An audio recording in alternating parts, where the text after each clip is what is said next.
Det nye Battlefield 4. Perfekt spil. Flot grafik. Jeg har lige fået det af min mor i dag. Det første jeg gjorde da jeg kom hjem, det var download, eller ikke download det, men hente det.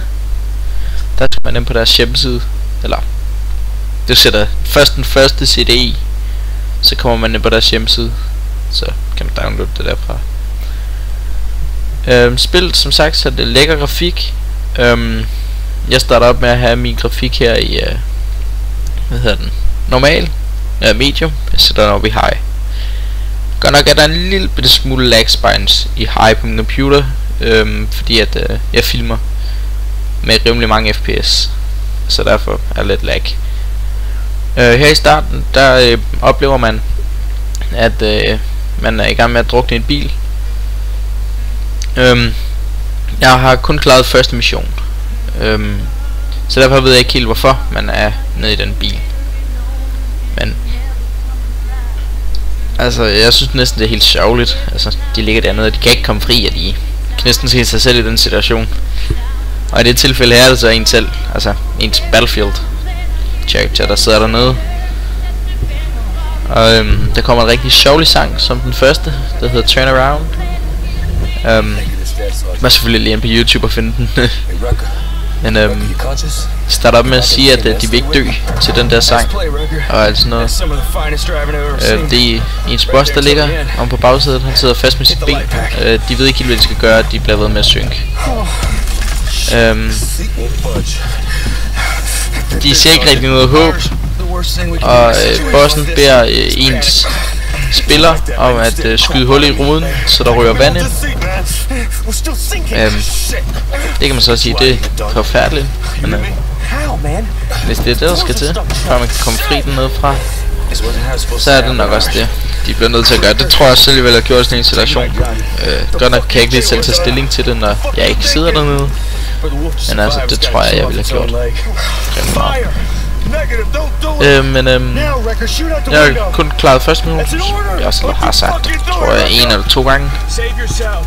Men perfekt grafik, perfekt gameplay. Minder for meget om 3'eren, men ikke alt for meget. Altså, det man kan se, at så er grafikken, den er helt i top. Der har jeg speedet op 1:75. Nej, vent, 1,75 hedder det. Men man er lækkert med blod op på skærmen, og efter jo flere man dræber,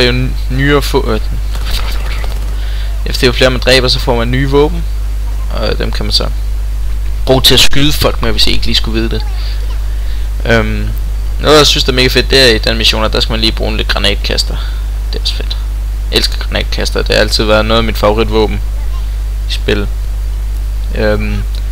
Fjenderne er rimelig kloge, sådan i forhold til andre Battlefield-spil.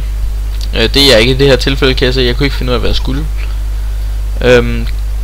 Og jeg vil også gerne lige sige, at de her clips er mine, og derfor har jeg skrevet navn op i toppen.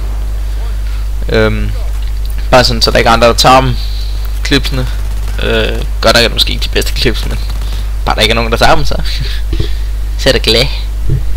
Men man starter også op med, at man skal ud og køre en jeep, og det er jeg også forfærdelig til, kan man få lov til at se. Men hvis jeg skulle give det spil her, hvad skal man sige, hvis jeg skulle give det stjerner, så ville jeg helt klart give den 10 ud af 10, 12 ud af 12, 15 ud af 15, 100 ud af 100. Altså det er nok det bedste jeg længere har spillet. Jeg synes også at online det er fedt. Jeg har kun prøvet online en gang. Det er lidt det er fedt, ja.